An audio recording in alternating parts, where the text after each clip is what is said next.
जय हिंद दोस्तों, मैं सतीश स्वागत करता हूं आपके channel exam practice with Satish में। तो हमारा जो पेडागॉगी प्रैक्टिस सेट है अगला ये पार्ट, जिसमें हम ये पार्ट 60 आज सॉल्व करने वाले हैं। इसके पहले हम 59 प्रैक्टिस सेट सॉल्व कर चुके हैं। यदि आपने नहीं देखे वीडियो तो प्लीज़ जा करके देखिए और अपनी तैयारी को एक बेहतर बनाइए। तो आज की जो टॉपिक है, आज हमने NEP 2020 जो है इसके सारे क्वेश्चंस लिए हैं और लगभग हम 42 क्वेश्चंस की प्रैक्टिस करेंगे। और इस वीडियो के बाद उम्मीद है आपके मन में कोई भी डाउट नहीं रह जाएगा न्यू एजुकेशन पॉलिसी से संबंधित क्वेश्चन में। इसके मुख्यतः लगभग 10 से 12 सवाल ही बनते हैं, लेकिन इसकी लैंग्वेज कई तरह से चेंज होकर के आते हैं कई बार क्वेश्चन। तो मैंने हर तरह के क्वेश्चन इसमें शामिल करने की कोशिश करी है और लगभग आपने पेडागॉगी के पोर्शन में भी इसको पढ़ा होगा। तो ज़्यादातर क्वेश्चन ऐसे होंगे जो आपके पढ़े होंगे। तो चलिए शुरू करते हैं आज की वीडियो। तो आज की वीडियो का पहला प्रश्न, राष्ट्रीय शिक्षा नीति 2012 द्वारा अनुशंसित स्कूली शिक्षा की संरचना क्या है। तो रिकमेंडेड बाय NEP जो है स्कूल एजुकेशन का स्ट्रक्चर क्या होना चाहिए, ये आपको पता है। 5-3-3-4 ये जो मॉडल है आपका, 5+3+3+4। 5 ईयर जो है आपके फाउंडेशनल स्टेज कहलाते हैं और फाउंडेशनल में 3 ईयर आपके बाल वाटिका के, और 1 और 2 क्लास में जब पहुंचते हैं बच्चे तो 2 ईयर्स आपके इधर। जब 3 आते हैं तो इसको आपको प्रेपरेटरी स्टेज बोलते हैं, प्रेपरेटरी स्टेज बोलते हैं। और इसमें आपकी क्लास 3, 4, 5, क्लास 3, 4, 5 ये क्लास के बच्चे आते हैं। इसके बाद आपकी ये जो है ये आपकी मिडिल स्टेज आती है, इसमें आपके 6th, 7th, 8th के बच्चे रहते हैं। और लास्ट में 4 ईयर ये जो है आपकी सेकेंडरी स्टेज कहलाती है, इसमें 9 to 12 के बच्चे रहते हैं। ये आपको आपने कई बार पढ़ा होगा, इसलिए बढ़ते हैं अगली वीडियो में। अगला प्रश्न है हमारा कि सामाजिक आर्थिक रूप से वंचित समूहों के छात्रों का अवधारण सुनिश्चित करने के लिए राष्ट्रीय शिक्षा नीति 2020 प्रस्तावित करता है कि जो करिकुलम है और पेडागॉगी वो कैसी होनी चाहिए, जिससे वंचित समूह जो पिछड़े हुए हैं उनका भी जो है हम शामिल कर लें उनको अपनी एजुकेशन पॉलिसी में। तो परीक्षा केंद्रित होना चाहिए करिकुलम पेडागॉगी, अराउंड एग्जाम होनी चाहिए, बुक्स के लिए टेक्स्ट बुक पर केंद्रित होनी चाहिए, संलग्न या संदर्भित हो और मानकीकृत एक रूपी हो सकता है आपको इन दोनों में कंफ्यूजन है। तो कभी भी स्टैंडर्ड वर्ड आता है या यूनिफॉर्म, ये एजुकेशन के लिए लागू नहीं होगा, क्योंकि कभी भी यूनिफॉर्म स्टैंडर्ड एजुकेशन नहीं दी जा सकती पेडागॉगी, क्योंकि हर एक बच्चे की लर्निंग कैपेसिटी अलग होती है। हमारा देश भी अलग अलग भौगोलिक क्षेत्र हैं, अलग अलग तरह के बच्चे रहते हैं हर जगह। तो हमेशा फ्लेक्सिबल रहता है हमारा पेडागॉगी, और करिकुलम कैसा रहता है हमारा, फ्लेक्सिबल रहता है, तो लचीला रहता है। तो मानकीकृत एक रूपी कहीं भी आए तो आपका तो तुरंत आपको गलत कर देना है NEP के रिगार्डिंग। तो इंगेजिंग होना चाहिए और कॉन्टेक्चुअल होना चाहिए, उनके कॉन्टेक्स्ट में होना चाहिए, संदर्भित हो। और संलग्न का मतलब, इंगेज का मतलब होना चाहिए आपकी जो कंटेंट ऐसा होना चाहिए जिसमें सारे बच्चे इंटरेस्ट लें। इंटरेस्ट लेंगे तभी वो उस चीज़ में, एक्टिविटी में, आपके टॉपिक पर क्या रहेंगे, इंगेज रहेंगे। तो option number 3 is the correct answer, C is the correct answer for the question. बढ़ते हैं अगले प्रश्न की ओर। अगला प्रश्न है, राष्ट्रीय शिक्षा नीति 2020 में कौन सा कथन प्रस्तावित है। Which of the following statement is propose in new education policy 2020। तो मातृभाषा में शिक्षित होना शैक्षिक प्रौद्योगिक उन्नति में बाधक है। तो ये क्या है, मदर टंग जो है ये एजुकेशन के लिए डिसएडवांटेज है, ऐसा तो बिल्कुल नहीं है, बाधक नहीं है। बच्चों को अंग्रेजी माध्यम की प्रथम भाषा के रूप में सीखने और बोलने के लिए प्रोत्साहित करना चाहिए। तो student should encourage children to learn speak English as their first language. तो ऐसा कभी नहीं कहा इसमें। बाल विद्यार्थियों के लिए बहुभाषी होने के उच्च संज्ञानात्मक लाभ हैं, हाँ ये हो सकता है, ये पॉजिटिव है। द्विभाषी उपागम जो बाइलिंगुअल अप्रोच है, कंफ्यूज स्टूडेंट ये नहीं है, बिल्कुल उलझन नहीं पैदा करता है। जबकि मल्टीलिंगुअलिज्म का कॉन्सेप्ट है कि बच्चों की पढ़ाई में एक सहायता करता है यदि वो एक से अधिक भाषाओं को जानता है। तो ऑप्शन सी इसका करेक्ट है कि मल्टीलिंगुअलिज्म होना बच्चे के उच्च संज्ञानात्मक लाभ हैं, उसके मेंटल हेल्थ के लिए सही है, कॉग्निटिव बेनिफिट इसके बहुत सारे हैं, क्योंकि विभिन्न भाषाओं का ज्ञान होने से अलग अलग कल्चर से भी वो परिचित होता है, साथ में अलग अलग कल्चर के नए नए वर्ड सीखता है। तो कुल मिला के इसका सोशलाइजेशन भी बहुत अच्छे तरीके से होता है। राष्ट्रीय शिक्षा नीति 2020 पूरे देश के लिए प्राथमिक स्तर पर किस भाषा को निर्देश के माध्यम से प्रस्तावित करती है। तो मीडियम ऑफ इंस्ट्रक्शन क्या होना चाहिए पूरे देश के लिए? हिंदी हो जाना चाहिए, इंग्लिश, संस्कृत या मदर टंग। बिल्कुल, मातृभाषा या घर की भाषा जो है उसको बोला है क्या, प्राइमरी लेवल पर प्राथमिक कक्षाओं में बच्चों को उनकी मदर टंग में पढ़ाना चाहिए।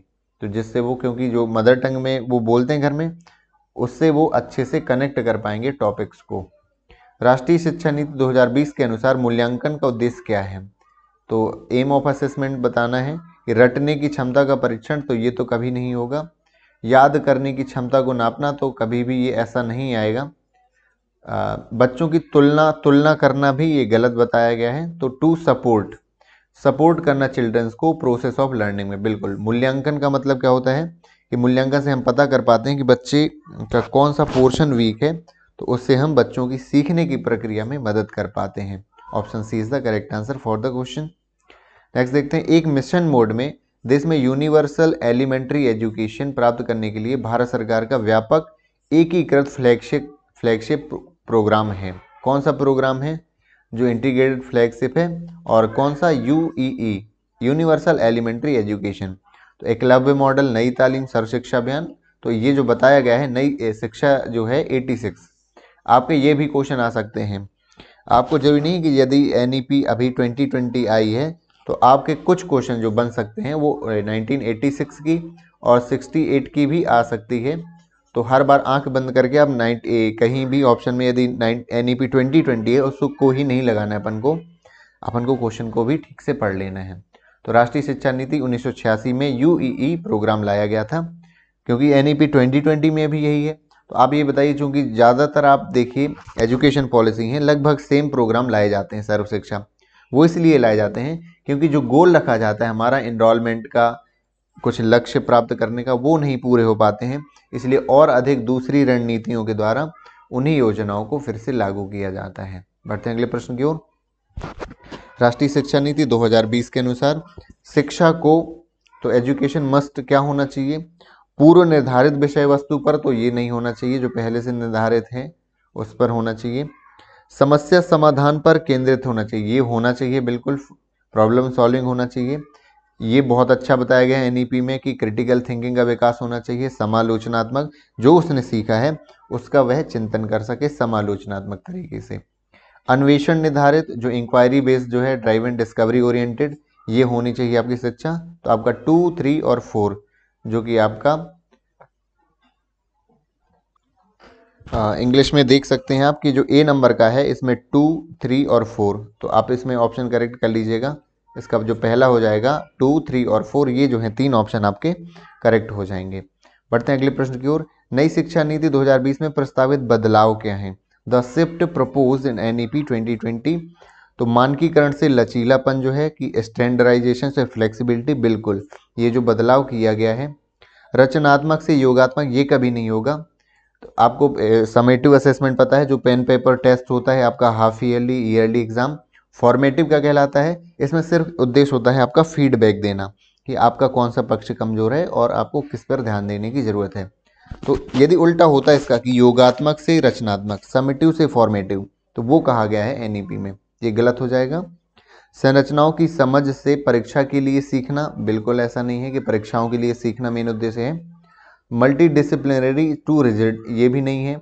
कठोरता से बहुविषयकता होता तो सही हो जाता। आपका option 1 is the correct answer. पढ़ते हैं अगले प्रश्न की ओर।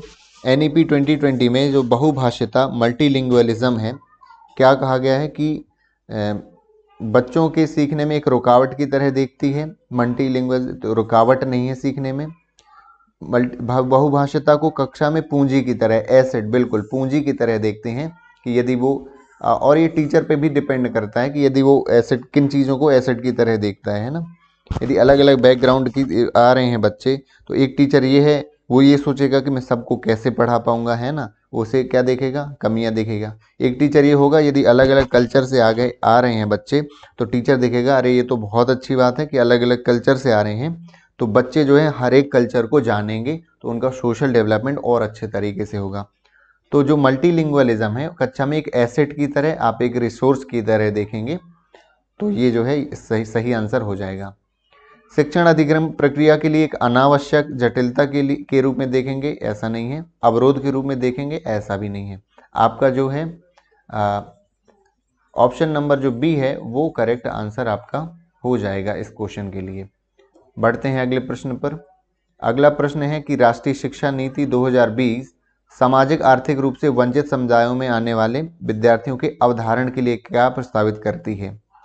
तो जो बच्चे सोशियो इकोनॉमिकली डिसएडवांटेज हैं, थोड़े से सामाजिक रूप से पिछड़े हैं और आर्थिक रूप से पिछड़े हैं, उनके लिए क्या प्रस्तावित करती है कि किसमें, पढ़ाई में, शिक्षा में। तो रट करके सीखना, ये तो किसी भी एजुकेशन पॉलिसी का उद्देश्य नहीं रहा है। पाठ्यचर्या में व मूल्यांकन का मानकीकरण, तो मानकीकरण तो नहीं होगा, आप समझ गए होंगे, कभी भी स्टैंडर्डाइजेशन नहीं करते हम, फ्लेक्सिबल रखते हैं। परफॉर्मेंस ओरिएंटेड टेस्टिंग और संदर्भित व अर्थपूर्ण पाठ्यचर्या, तो ये सही हो जाएगा। Relatable and meaningful curriculum, option number D. प्रदर्शन उन्मुख परीक्षण, तो परफॉर्मेंस बेस्ड नहीं होगा, उनकी प्रोग्रेस बेस्ड होगा, ओरिएंटेड, जिसको असेसमेंट कहते हैं। आगे देखेंगे, राष्ट्रीय शिक्षा नीति 2020 में 360 डिग्री बहुआयामी उन्नति पथ, इसकी बहुत बात करी गई है कि जो 360 डिग्री आपकी मार्कशीट जैसे अभी आती है वो 360 डिग्री होगी। और 360 डिग्री का मतलब क्या होना है कि आप देख सकते हैं, विद्यार्थियों के प्रदर्शन की दूसरे विद्यार्थियों अंकों से तुलना की जाएगी उसमें, ऐसा तो नहीं है 360 का मतलब। विद्यार्थियों की संज्ञानात्मक, भावात्मक, मनोगत्यात्मक, ये तीनों, ये सही हो जाएगा कि इन तीनों प्रोग्रेस का वर्णन होगा विस्तार से किसमें, 360 डिग्री आपके उन्नति पत्र या फिर प्रोग्रेस कार्ड में। संज्ञान आपके कॉग्निटिव, जो आपने पढ़ाई करी है, आपका जो इमोशनल लेवल पर आपका कैसा है, और आपका जो फिजिकल आपका कैसा है, स्वस्थ हैं या नहीं, ये तीनों जो है आपके हर एक डोमेन को देखा जाएगा। बाकी जो है ये जो है इनके सही उत्तर नहीं है। अगला प्रश्न देखते हैं, राष्ट्रीय शिक्षा नीति 2020 के अनुसार का प्रयोग को प्रोत्साहित करने के लिए करना चाहिए। यहाँ पर ये 2 डैश है यहाँ पर कि किसका प्रयोग, किसको प्रोत्साहित करने के लिए क्या करना चाहिए, ये है आपका प्रश्न। इसको इंग्लिश में भी देख लेते हैं कि national education policy propose that dash should be encourage to promote dash. कंठस्थीकरण जो है, रोट मेमोराइजेशन, तो यहीं गलत हो जाता है। रोट थिंकिंग, ये भी यहीं गलत हो जाता है। आपका एक्सपीरियंशियल लर्निंग के लिए रिकॉल करना चाहिए, तो रिकॉल ज़्यादा इतना महत्वपूर्ण नहीं माना जाता है, प्रत्यास्मरण, तो ये सही हो जाएगा कि एक्सपीरियंशियल लर्निंग को प्रोत्साहित करने के लिए क्रिटिकल थिंकिंग का जो है इसका विकास करना चाहिए, इनकरेज करना चाहिए, to promote critical thinking, experiential learning, तो ये आपका जो है सही हो जाएगा, इसका सही आंसर। बढ़ते हैं अगले प्रश्न की ओर। हमारा अगला प्रश्न है कि दिव्यांग छात्रों की शिक्षा के संदर्भ में, जो यहाँ पर दिव्यांग छात्रों की शिक्षा दी है में से किस प्रावधान को राष्ट्रीय शिक्षा नीति 2020 द्वारा बढ़ावा नहीं दिया गया है, वो आपको बताना है। तो उपयुक्त इमारती ढांचा, जो इंफ्रास्ट्रक्चर होना चाहिए अप्रोप्रिएट, प्रत्येक विद्यार्थी के लिए एक शिक्षा, एक निजी शिक्षक, बिल्कुल यदि उसे ज़रूरत पड़ रही है, इसीलिए स्पेशल एजुकेटर की नियुक्ति की गई है, यदि ज़रूरत पड़ती है ऐसे बच्चों के लिए तो बिल्कुल एक निजी शिक्षक भी रखा जा सकता है उसके लिए। कंपलसरी स्पेशल एजुकेशन या सुटेबल टेक्नोलॉजी, तो टेक्नोलॉजी भी यूज़ करी जाएगी लेकिन ये नहीं होगी। कंपलसरी का मतलब होता है सबके लिए स्पेशल एजुकेशन, बिल्कुल सबके लिए नहीं होगी। जो मतलब बच्चे मूक बधिर है, जो हियरिंग इम्पेयर्ड बच्चे हैं, है ना, तो इन बच्चों के लिए स्पेशल एजुकेशन है, सबके लिए नहीं है, क्योंकि उनको क्या ज़रूरत है, जो बच्चे नॉर्मल हैं आपके। आगे देखते हैं अगला प्रश्न, नई राष्ट्रीय शिक्षा नीति 2020 क्या प्रस्तावित करती है। The national education policy 2020 propose कि किसी पाठ्यचर्या की विषय वस्तु में कटौती, विद्यालय की पाठ्यचर्या के लचीलेपन में वृद्धि, रटंत अधिगम को महत्व देना, विवेचनात्मक एम्फेसिस ऑन क्रिटिकल थिंकिंग, तो ये आपके ऑप्शन हैं। तो इसमें से जो है कि विद्यालय की पाठ्यचर्या की विषय वस्तु में कटौती, हाँ रिडक्शन, उसने कहा कि कम कंटेंट को रखें, कंटेंट को, और ज़्यादा से ज़्यादा एक्टिविटीज़ पर फोकस करें, बाकी जो डोमेन है डेवलपमेंट के उन पर फोकस करें। तो आपका तीसरा बस गलत है, इसमें से 1, 2 और 4, तो 1, 2 और 4 जो है सी नंबर इसका सही आंसर हो जाएगा, ये इसका करेक्ट आंसर हो जाएगा। हम बढ़ते हैं अगले प्रश्न की ओर। तो हमारा अगला प्रश्न है कि राष्ट्रीय शिक्षा नीति 2020 द्वारा सुझाई गई समग्र 360 डिग्री बहुआयामी रिपोर्ट कार्ड क्या प्रस्तावित करती है? फिर से वही क्वेश्चन है, हो सकता है इसके ऑप्शन अलग अलग हों। ये जो 360 डिग्री रिपोर्ट कार्ड है वो क्या प्रपोज करता है? आपका योगात्मक मूल्यांकन, समेटिव असेसमेंट आपका शो कर रहा है। यंत्रवत याद मतलब कि मेमोराइजेशन, तो ये तो नहीं है आपका यंत्रवत याद करने के लिए। विद्यार्थियों को पेपर पेंसिल परीक्षा आधारित श्रेणियों में, ये तो नहीं है, जबकि पेपर पेंसिल की जगह ज़्यादा फोकस है आपका असेसमेंट पर। समेटिव की जगह पर आपका किस में है? आपका रचनात्मक जो आपका मूल्यांकन है, फॉर्मेटिव असेसमेंट। स्व आकलन और समूह आकलन का समावेश, तो inclusion of self assessment and peer assessment, तो यही इसका सही उत्तर हो जाएगा कि स्व आकलन जो है कि सेल्फ असेसमेंट कर पाए, पीयर असेसमेंट जो है समूह आकलन का समावेश। योगात्मक आकलन नहीं है, समेटिव की जगह यदि यहाँ पर फॉर्मेटिव होता, रचनात्मक होता, तो वो इसका जो है सही उत्तर हो जाता। बढ़ते हैं अगले प्रश्न की ओर। अगला प्रश्न है कि जो भाषा के संदर्भ में NEP 2020 किस पर बल देती है? तो in the context of language national education policy emphasize on, तो एक भाषावाद कि बहुभाषावाद, तो आपको ये पता होगा कि मल्टीलिंगुअलिज्म बहुभाषाता को क्या कर रही है, वो फोर्स कर रही है, एम्फेसाइज करती है, बल देती है। माध्यम अंग्रेजी हो ऐसा नहीं कहा गया है, मोनोलिंगुअलिज्म ऐसा भी नहीं कहा गया है। अगला प्रश्न हम देखते हैं। राष्ट्रीय शिक्षा नीति जो 2020 के अनुसार निम्नलिखित में से कौन सा कथन सही है? सभी स्तर पर एक भाषावाद का अभ्यास करना चाहिए। ये क्वेश्चन मैंने पुराना पहले करा चुका हूँ पेडागॉगी वाले पोर्शन में कि NEP 2020 के बारे में एक भाषा का विकास करना चाहिए, तो ऐसा नहीं है। रट कर सीखने, तो कहीं भी रूट लर्निंग आता है उसे तुरंत आपको गलत कर देना है। दिव्यांग विद्यार्थियों के लिए प्रौद्योगिकी के प्रयोग को, टेक्नोलॉजी के यूज़ को डिस्करेज करना चाहिए, ये तो इनकरेज करना चाहिए, क्योंकि टेक्नोलॉजी का यूज़ करेंगे तो उनमें सीखने के तरीके हम विकसित करेंगे और वो और अच्छे से सीख पाएंगे। तो सीधा सा हमें पता चल गया कि ऑप्शन 4 करेक्ट होने वाला है। पढ़ लेते हैं। शिक्षार्थियों को उनके सीखने के पथ और कार्यक्रमों को चुनने के लिए लचीलापन प्रदान करना चाहिए, फ्लेक्सिबिलिटी होनी चाहिए कि जो student to choose their learning trajectories and programmes, तो ये इसका जो है सही उत्तर हो जाएगा। आगे देखते हैं, बढ़ते हैं अगले प्रश्न की ओर। क्वेश्चन नंबर 17, राष्ट्रीय शिक्षा नीति 2020 जो है किस पर जोर देती है?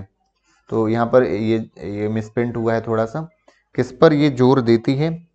तो लचीला बहुस्तरीय गति आधारित अधिगम, ये बिल्कुल पॉजिटिव वर्ड लिखा हुआ है, ये होना चाहिए। बाकी देख लेते हैं।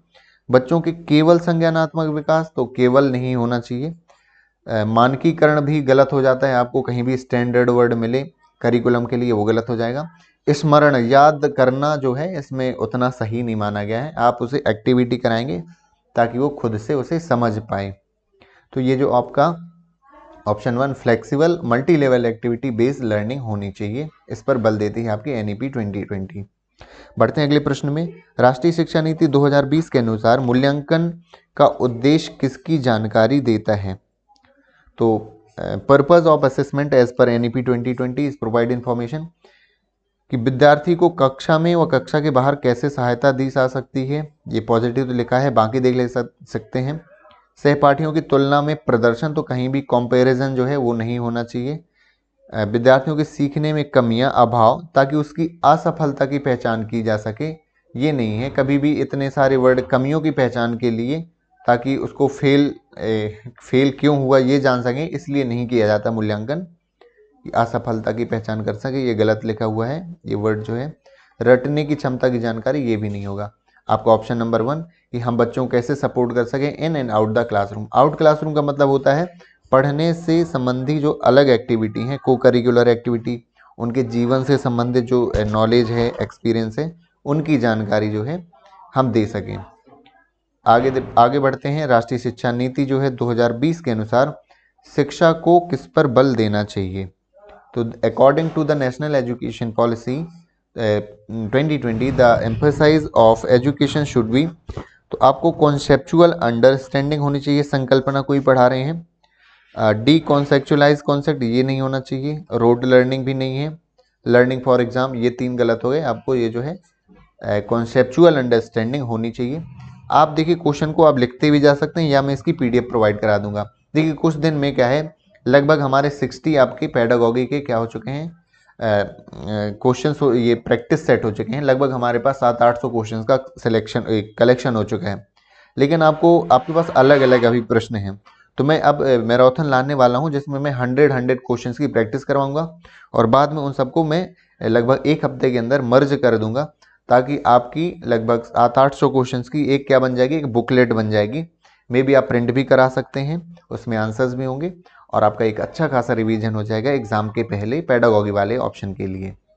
तो हमारी वीडियोस भी देखते रहिएगा और मैं ये अगले हफ्ते से ही या कुछ दिनों से ही आपकी ये सीरीज शुरू करूँगा। रिवीजन सीरीज के नाम से मैं शुरू करूँगा पेडागोगी की। आकलन के संदर्भ में राष्ट्रीय शिक्षा नीति 2020 क्या प्रस्तावित करती है? यहाँ पर आकलन या असेसमेंट की बात आई है। तो विश्लेषण, आलोचनात्मक सोच जैसे उच्च क्रम के कौशल का परीक्षण करना चाहिए, higher order skill, critical search, analytic thinking. Recall based objective तो ये नहीं होना चाहिए। समेटिव मेथड जो है कहीं नहीं कहा गया है, ज़्यादातर फोकस किया गया है आपका कौन सा, फॉर्मेटिव मेथड। तो परीक्षाओं के लिए सीखना ये भी गलत हो जाएगा। तो कौन सा है, आकलन जो है आपका असेसमेंट है वो testing of higher order skill and critical search analysis thinking, इसके बारे में क्या है प्रस्तावित करती है आपकी नेशनल एजुकेशन पॉलिसी 2020। अगला प्रश्न हम देखते हैं कि राष्ट्रीय शिक्षा नीति 2020 किसकी ओर बदलाव का प्रस्ताव रखती है? National education policy 2020 propose shift towards. तो learning to learn, rote learning, course content, standardisation. तो आपका ऑप्शन नंबर 1 जो है करेक्ट हो जाएगा कि लर्निंग टू लर्न, हमें यह सीखना कि कैसे सीखना है, इस पर क्या है प्रस्ताव रखती है। हमें टीचर्स को यह जानना है कि हमें सिखाना कैसे है, लर्निंग कैसे होनी चाहिए बच्चों की, तो ये सीखने के लिए क्या है आपका प्रस्ताव रखती है। बढ़ते हैं अगले प्रश्न की ओर, जो क्वेश्चन नंबर 22 है। NEP 2020 आकलन के संदर्भ में यहाँ पर फिर से बात करी गई असेसमेंट की। तो रिपोर्ट कार्ड जो है कैसा होना चाहिए, कैसी बात करी गई है, आपको अच्छे से पता है, कई बार क्वेश्चन आ चुका है। तो आपका रिपोर्ट कार्ड कैसा होना चाहिए, 360 डिग्री होना चाहिए। बिल्कुल अच्छे से इन क्वेश्चन को याद रट लीजिए आप, जरूर इससे 4-5 क्वेश्चन आपके फंसने वाले एग्जाम में, इतनी मैं एश्योरिटी दे सकता हूँ। अगले प्रश्न की ओर बढ़ते हैं। हमारा अगला प्रश्न है, राष्ट्रीय शिक्षा नीति 2020 के अनुसार विद्यार्थियों के किन आयामों की प्रगति व अद्वितीयता को शामिल करना चाहिए? तो assessment of learner should include the progress as well as uniqueness of learners is. तो इसमें जो ऑप्शन है आपकी संज्ञानात्मक, सामाजिक, आध्यात्मिक, तो आध्यात्मिक को उतना जोर नहीं दिया गया है। तो आपके ये जो आपका सही हो जाता है, इसमें सभी प्रकार के डोमेन शामिल हो जाते हैं, कॉग्निटिव, अफेक्टिव, साइकोमोटर डोमेन, ये आपने बहुत पढ़ा होगा। आपका ऑप्शन नंबर सी करेक्ट हो जाएगा इस क्वेश्चन के लिए। बढ़ते हैं अगले क्वेश्चन के लिए। ये जो है एक आपका केस स्टडी हो जाएगी। केस स्टडी वाले क्वेश्चंस भी बहुत संभावना है कि आपके आएंगे, कि ऐसी स्थिति में क्या आप करेंगे एज अ टीचर, आज एज अ प्रिंसिपल आप क्या करेंगे यदि ऐसा हो जाता है। तो इस तरह के जो क्वेश्चन केस स्टडी में आते हैं। तो हेतल घर में गुजराती बोलती है, इस भाषा को पढ़ने लिखने में उसका प्रवाह है, उसके विद्यालय में निर्देश का माध्यम हिंदी है, हिंदी मीडियम है उसके इंस्ट्रक्शंस का, यह भाषा वो जानती नहीं है। अब देखिए प्राइमरी में बच्ची है वो, तो 2020 के अनुसार इस स्थिति में विद्यालय को क्या करना चाहिए, यहाँ पर विद्यालय को क्या करना चाहिए? हेतल को विद्यालय में सिर्फ हिंदी बोलने के लिए कहना चाहिए, ये गलत है। आपने पढ़ा होगा कि मातृभाषा में जो शिक्षा है उसके लिए बात की गई है, किसमें, आपकी NEP में बात की गई है। तो आगे देखते हैं, बहुभाषावाद की संस्कृति सृजित करने के लिए सभी बच्चों को एक दूसरे की मातृभाषा का सम्मान करने के लिए कहना चाहिए। बिल्कुल सही है। उन्हें क्या अभी स्कूल को ज़्यादा एफर्ट करने की ज़रूरत नहीं है, बस उनकी फ्रेंडशिप करानी चाहिए, क्योंकि बच्चे एक दूसरे से बातें कर बिना तो रह नहीं सकते हैं, करना भी ज़रूरी है। और जब वो अलग अलग लैंग्वेज में बात करेंगे तो हर एक जो बच्चा होगा एक दूसरे की लैंग्वेज के वर्ड्स को सीख जाएगा। मे बी कुछ टाइम बाद वो हेतल भी हिंदी बोलने लगे और बाकी बच्चों को भी गुजराती के कुछ वर्ड्स आपको सीखने को मिल जाए। तो यही फ़ायदा है मल्टीलिंगुअलिज्म का। अध्यापकों को हेतल से कहना चाहिए कि उसने जो कुछ घर से सीखा है वो भूल जाए, तो ये तो बहुत ही गलत हो जाएगा, है ना। आगे देखते हैं, हेतल को उस अनुभाग में भेज देना चाहिए जिसमें निर्देश का माध्यम अंग्रेजी है, तो ऐसा भी बिल्कुल नहीं होना चाहिए इसके लिए। अगले प्रश्न पर हम बढ़ते हैं। तो अगला प्रश्न है कि राष्ट्रीय शिक्षा नीति 2020 जो है वह यह सुझाती है कि कक्षा अधिगम को पाठ्य पुस्तकों तक सीमित करने के बजाय अधिगम और शिक्षा कैसी होनी चाहिए, कि केवल टेक्स्ट बुक तक सीमित नहीं करना है हमें, और तो वो कैसी होनी चाहिए ये बताया गया है। तथ्यों और ज्ञान के कंठस्थीकरण पर आधारित होना चाहिए एकदम, उन्हें रोट मेमोराइजेशन, तो ये एकदम गलत हो जाता है। 3 माह के बाद विद्यार्थियों की विषय वस्तु को बढ़ा देना चाहिए, तो ये तो बिल्कुल गलत हो जाता है आपका। खोजबीन समालोचनात्मक चिंतन के विकास पर केंद्रित होना चाहिए, ये सही हो जाएगा। परीक्षाओं के लिए केंद्रित होना चाहिए, ये नहीं है। ऑप्शन नंबर सी जो है ये क्या है, ये सही हो जाएगा आपका ऑप्शन। बढ़ते हैं हम अगले प्रश्न की ओर। अगला प्रश्न है, आपको देख रहे होंगे कि जो मेन जो टॉपिक है वो 10-12 जो है क्वेश्चंस में सिमट जाता है, लेकिन आपके ये जो क्वेश्चन लिए गए हैं अलग अलग निष्ठा ऐप से, हर तरह से लिए गए हैं ऐप जो गवर्नमेंट की साइट से, और कई तरह से भी आपको ये अच्छे से प्रैक्टिस कर लेनी है एनईपी की, कि आपका एक क्वेश्चन भी आपका एनईपी वाला गलत नहीं हो।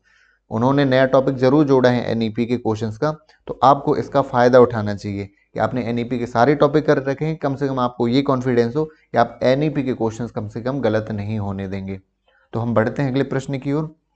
आपका क्वेश्चन है कि एनईपी 2020 किस पर बल देती है, तो आपके परीक्षा के लिए पढ़ना, रूट लर्निंग, ये गलत हो जाएगा। प्रैक्टिस ड्रिल, इसको साफ मना किया गया है प्रैक्टिस और ड्रिल के लिए बहुत ज़्यादा, कि हम जैसे क्लास में पहाड़ याद करवा रहे हैं, 2 1 जा 2 2 2 जा 4, ये रटवा रहे हैं, इसको मना किया गया है। इसकी जगह आप पिक्चर के द्वारा, ग्रुप वर्क के द्वारा आप उन्हें एक्टिविटी के थ्रू जो है लर्न कराने की कोशिश करेंगे, जो खुद से ही वो सीखें, है ना।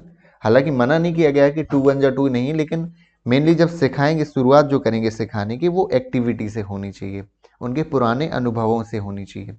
तो कॉन्सेप्चुअल अंडरस्टैंडिंग की बात की गई है कि कॉन्सेप्ट की उनके पास अंडरस्टैंडिंग हो जाए, है ना। आगे देखते हैं, बढ़ते हैं अगले प्रश्न की ओर। Question number 27।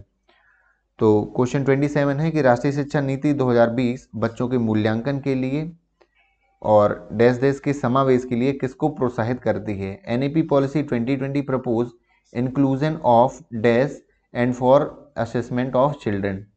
तो ये जो प्रोत्साहित करती है कि समूह कार्य के समावेश के लिए स्व आकलन, परियोजना के समावेश के लिए मानकीकृत, प्रोजेक्ट के लिए स्टैंडर्ड टेस्ट, तो ये नहीं कहा गया है। मानकीकृत परीक्षा के लिए पोर्टफोलियो बनाना, ये भी नहीं है। मानक निर्देश, कहीं भी स्टैंडर्ड ऐसी बात नहीं करी गई है कि norm reference criteria reference test, तो ये जो है समूह कार्य की बात करी गई है। समावेशन के लिए समूह कार्य होता है, हमेशा कभी भी इंक्लूजन आएगा तो आप देख लीजिए कहीं पर ग्रुप जैसे कुछ वर्ड आते हैं तो वही शो करता है कि बच्चे हर तरह के शामिल हैं गतिविधियों में। तो आपका ऑप्शन नंबर 1 जो है ए है, करेक्ट हो जाएगा इस क्वेश्चन के लिए। बढ़ते हैं अगले प्रश्न की ओर। तो अगला प्रश्न है, राष्ट्रीय शिक्षा नीति 2020 में निम्नलिखित में से कौन सा प्रावधान नहीं सुझाया गया है। तो following feature is not prescribed, बताना है आपको कि प्रत्येक विद्यार्थी विशेष क्षमताओं को पहचानना, बढ़ावा देना महत्वपूर्ण है। तो कौन सा नहीं सुझाया गया ये हमें देखना है। रट्टा मारकर सीखने और परीक्षाओं की बजाय आपको कॉन्सेप्चुअल अंडरस्टैंडिंग पर बल देना है, तो ये भी ठीक है। सृजनात्मकता पर्याप्त ध्यान देना चाहिए, क्रिएटिविटी पर, ये भी ठीक है। बच्चों के अनुपालन को बढ़ावा देने के लिए अध्यापक को इनाम और दंड का इस्तेमाल करना चाहिए, तो ये मना किया गया है। तो ये जो है ये नहीं सुझाया गया, इसीलिए ऑप्शन नंबर डी है, करेक्ट हो जाता है। पनिशमेंट और ये इसके लिए मना किया गया है। बढ़ते हैं अगले प्रश्न की ओर, आगे देखते हैं। राष्ट्रीय शिक्षा नीति 2020 किस पर जोर देती है। इस तरह के कई क्वेश्चन आए हैं आपके एग्जाम में, तरह तरह की लैंग्वेज चेंज होकर के। तो फ्लेक्सिबिलिटी ऑफ करिकुलम जो है, स्टैंडर्ड को मना किया गया है, ये मना किया गया है, ये भी आपने समझ गए होंगे क्योंकि पुराने हमने काफ़ी क्वेश्चंस कर रखे हैं अभी अभी। तो ऑप्शन नंबर ए, पाठ्यचर्या का जो फ्लेक्सिबिलिटी है करिकुलम की, इस पर जोर दिया गया है आपके एनईपी 2020 में। बढ़ते हैं अगले प्रश्न की ओर। अगला प्रश्न है कि राष्ट्रीय शिक्षा नीति 2020 के अनुसार विद्यार्थियों का रिपोर्ट कार्ड जो अभिभावकों को दिया जाएगा वह किस पर आधारित होना चाहिए। तो मानक संदर्भित परीक्षण पर आधारित होना चाहिए, based on non norm reference testing, मापदंड संदर्भित परीक्षण पर आधारित हो। विद्यार्थी के प्रदर्शन को सहपाठियों से तुलना जो है, तुलना जो नहीं करनी। प्रगति विशेषता को प्रतिबद्ध में करती, बिल्कुल कहीं भी टेस्ट वर्ड नहीं आना चाहिए कि टेस्ट के लिए है, मेन चीज़ है उसकी प्रोग्रेस। तो उसकी progress as well as the uniqueness of the child, वो रिफ्लेक्ट होना चाहिए उसके रिपोर्ट नेट में कि बाकी छात्रों से वो कैसे अलग है और उसकी प्रोग्रेस किस तरह की है। उसका जो 360 डिग्री रिपोर्ट कार्ड बनेगा उसमें आपके इसके होना चाहिए क्वार्टरली के, हाफ ईयरली के, ये तो ये आपकी कॉग्निटिव हो गया। आपकी फिजिकल हेल्थ के बारे में हेल्थ कार्ड भी इसी में शो होना चाहिए और आपका ये भी होना चाहिए कौन सा, अफेक्टिव वाला। तो ये पूरा 360 डिग्री रिपोर्ट कार्ड होना चाहिए। बढ़ते हैं अगले प्रश्न की ओर। राष्ट्रीय शिक्षा नीति 2020 शास्त्रीय भाषाओं के अध्ययन की सिफारिश के रूप में करती है। तो आपको बता दूं क्लासिकल लैंग्वेज वो कहलाती हैं, जैसे मान लीजिए जो साउथ में बोलियाँ बोली जाती हैं, तमिल हो गया आपकी, यही जो आपके संस्कृत हो गया, ऐसी भाषाएं जिनके बोलने वालों की संख्या दिन प्रतिदिन कम कम होती जा रही है, वो क्लासिकल लैंग्वेज है। तो क्लासिकल लैंग्वेज को किस तरह बताया गया है आपको कि 3 भाषा सूत्र के भीतर एक भाषा होनी चाहिए, त्रिभाषा जो है अपनाया गया है।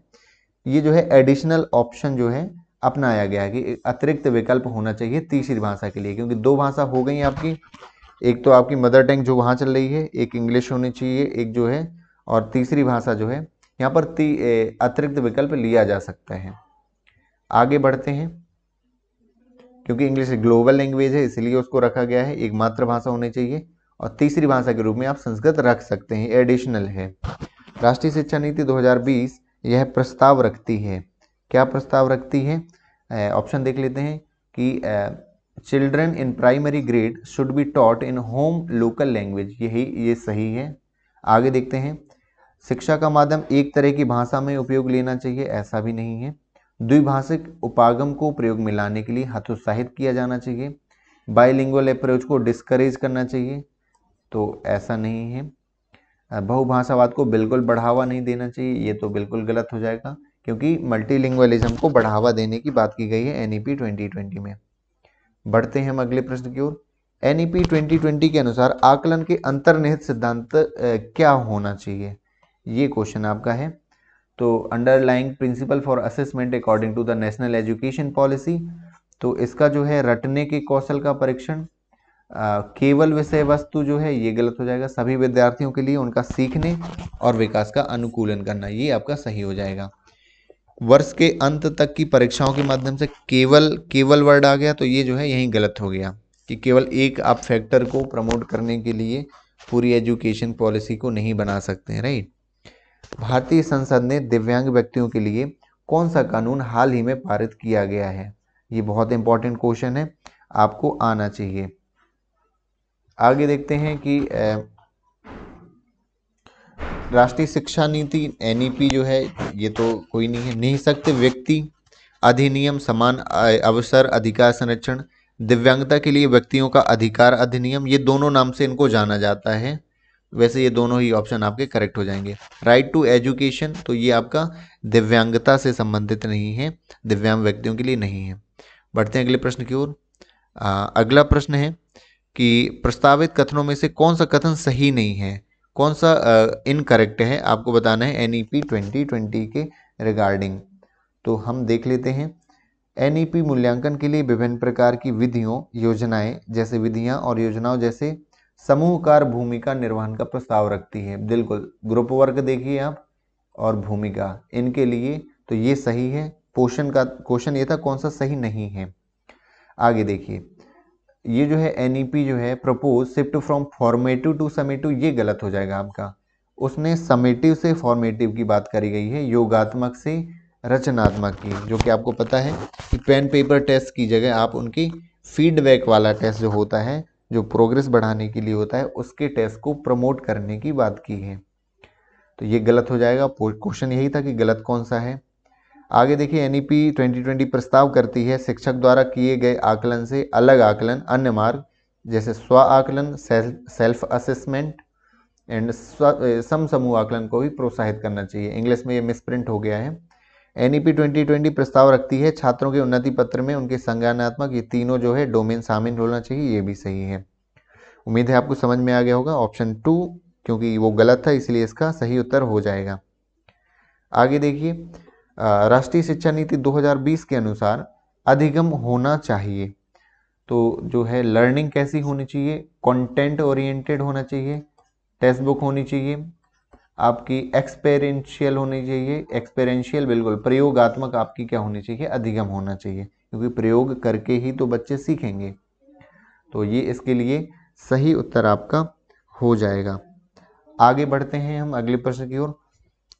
राष्ट्रीय शिक्षा नीति 2020 के अनुसार विद्यालयों में मूल्यांकन का अभिरूप किससे क्या हो जाना चाहिए, मतलब पहले जो था वो किस पर हो जाना चाहिए। ये बहुत आपको तुरंत बन जाएगा। अभी अभी चर्चा की है कि समेटिव से फॉर्मेटिव हो जाना चाहिए, तो ये ऑप्शन आपका करेक्ट हो जाएगा। ये जो है रटकर याद रखना। लचीले उपागम से कठोर, ये गलत हो जाएगा। इसकी जगह ये होता कि रिजिड स्टैंडर्ड से फ्लेक्सिबल अप्रोच हो जानी चाहिए, तो आपका डी भी इसका करेक्ट हो जाता। बढ़ते हैं अगले प्रश्न की ओर। कौन सी शिक्षा शास्त्रीय रणनीति राष्ट्रीय शिक्षा नीति 2020 द्वारा प्रस्तावित है। तो ये जो प्रश्न आ गया आपका, तो हम देखते हैं ऑप्शन की इंक्वायरी बेस्ड लर्निंग, तो ये होनी चाहिए। स्टोरी टेलिंग बेस्ड पेडागोजी, तो देखते हैं, और ये हो सकती है क्योंकि स्टोरी टेलिंग आप पढ़ा सकते हैं, एक पेडागोगी का टाइप है।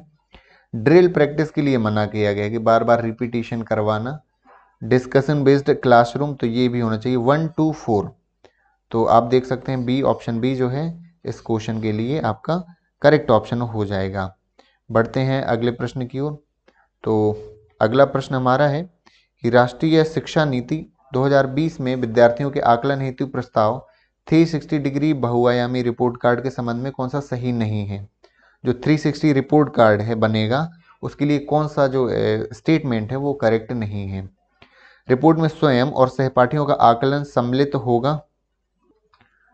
आगे देखते हैं, रिपोर्ट में विद्यार्थियों के संज्ञानात्मक, भावात्मक, मनोगत्यात्मक, ये भी ठीक है। रिपोर्ट घर और विद्यालय के मध्य एक महत्वपूर्ण संबंध बनाएगी, ये भी हो सकता है क्योंकि इसका 360 डोमेन पर इसमें वर्क किया जाएगा। रिपोर्ट केवल व्यक्तिगत कार्यों पर केंद्रित होगी और सामूहिक कार्यों को शामिल नहीं करेगी, ये इसके लिए गलत हो जाएगा। इसमें ग्रुप वर्क वाले भी टास्क जो हैं आपके आएंगे रिपोर्ट कार्ड में, उसका भी असेसमेंट किया जाएगा। ऑप्शन डी जो है वो सही नहीं है आपका। आगे देखते हैं, अगला प्रश्न है, राष्ट्रीय शिक्षा नीति 2020 प्रस्तावित करती है कि शिक्षा कैसी होनी चाहिए। ये जो है तो ड्रिल को मना किया गया है आपका, टेक्स्ट बुक को मना किया गया है आपका, ओरिएंटेड टुवर्ड्स लर्निंग फॉर परीक्षा के लिए, ये जो एग्ज़ाम है, एग्ज़ाम के लिए सीखना, ये उद्देश्य नहीं है आपका। ऑप्शन 2 जो है इंक्वायरी होनी चाहिए, ड्राइवन, डिस्कवरी ओरिएंटेड होनी चाहिए। आज की वीडियो का अगला प्रश्न हम देखते हैं। अगला प्रश्न है कि आकलन के संदर्भ में NEP 2020 क्या प्रस्तावित करती है कि कैसा आकलन जो है होना चाहिए। तो समेटिव होना चाहिए, एग्जाम के लिए होना चाहिए, तो 360 डिग्री रिपोर्ट कार्ड के लिए प्रस्तावित करती है। आज की वीडियो का आखिरी प्रश्न, राष्ट्रीय शिक्षा नीति 2020 किस उपागम से किस उपागम के लिए बदलाव की अनुशंसा करती है। तो इसके लिए कंस्ट्रक्टिविज्म से बिहेवियरिज्म, ये नहीं है, उल्टा है, जबकि इसका बिहेवियरिज्म से कंस्ट्रक्टिविज्म होना चाहिए, व्यवहारवादी से संरचनावादी। रोट लर्निंग से कॉन्सेप्चुअल लर्निंग हो जाना चाहिए, तो यही इसका करेक्ट आंसर हो जाना चाहिए कि रटने पर पहले जो जोर देते थे उसकी जगह अब आप अवधारणात्मक कॉन्सेप्चुअल अंडरस्टैंडिंग आप करवाएं। ड्रिल अभ्यास को मना किया गया है। अधिगम के लिए आकलन, अधिगम का आकलन, असेसमेंट ऑफ लर्निंग, उतना उससे ज़्यादा फोकस किया गया है आपका। इसके लिए ये तो चेंज नहीं करना है कि अधिगम के लिए आकलन की जगह अधिगम का आकलन होना चाहिए, ऐसा नहीं, ये दोनों होने चाहिए। तो ऑप्शन सही है आपका, option number B is the correct answer. इसमें अभी एक क्वेश्चन नहीं आया कि असेसमेंट के लिए, आकलन के लिए एक जो आपके लिए एक वर्ड आया है परख, NEP में बहुत ज़्यादा फेमस है, आपके एग्जाम की पॉइंट ऑफ व्यू से बहुत इंपॉर्टेंट है, क्योंकि इसमें क्या है कि परख जो है आपके एग्जाम पॉइंट ऑफ व्यू से पूछा जा सकता है। जनरली आपको इसका फुल फॉर्म जरूर याद रखना है कि ये असेसमेंट के लिए यूज होगा। P से हो जाता है आपका